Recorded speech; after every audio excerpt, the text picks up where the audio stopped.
Maya meron na akong dryer kasi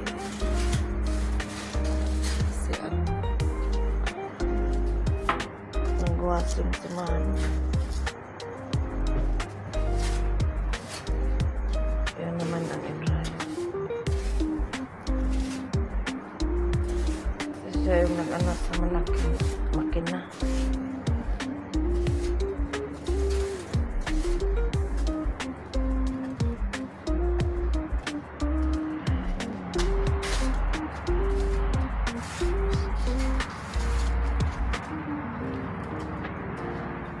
Wala pa naman.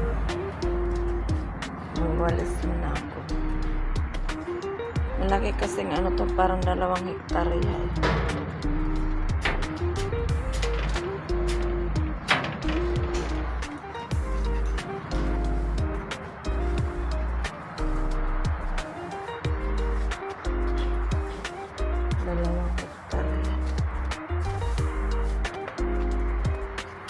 Maraming walisan eh, hindi uso dito na maraming empleyado kay mahal ang pasahod.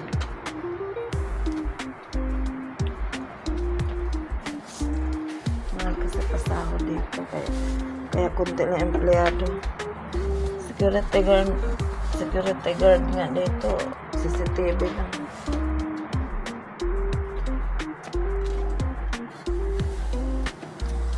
Kasi ang tao mahal ang pasahod.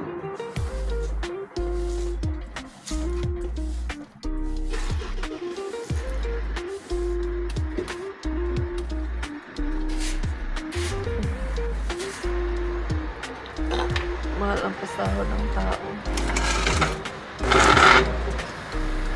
Ang security guard dito, $40. Mahal ang pasahod.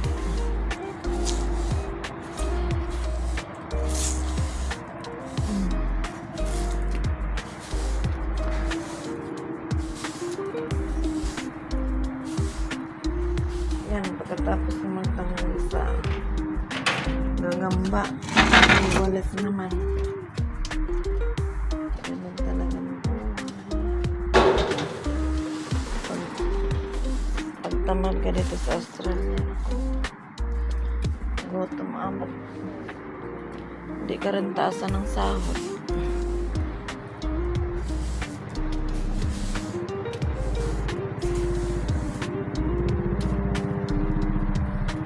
Karantaasan na sa pag hindi ka magsipag, inaobserbahan ka din eh. Masipag ka o hindi. Nung bago lang ako, may gitwan na ako dito. Nung bago lang ako, ano lang sahod ko, $29. Ngayon, may higit 30.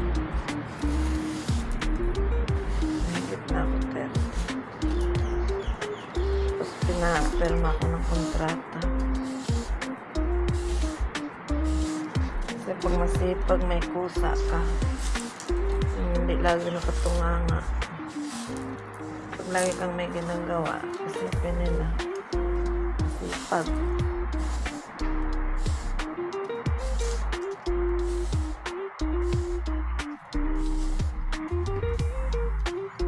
Hindi ka ba lagi nagsiselfone? Ginagawa ako, nagbe-video ako pero nagagawa.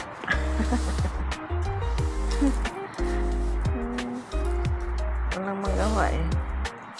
Magwalis-walis na lang. Kunwari, titaasan pa yung sahod. Nakakita ka na masipag, taas ang sahod mo. Pag wala ka nang ginagawa, yun. Walis-walis.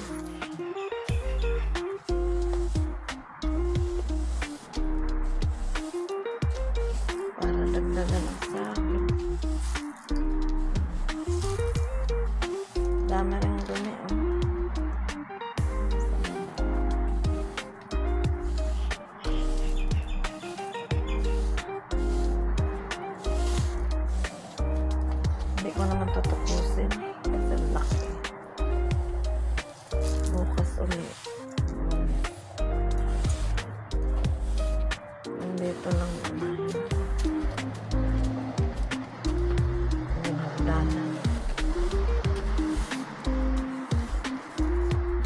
kaya to? Yung kaya lang kasi per oras naman dito eh. Yung kaya lang. Mga 2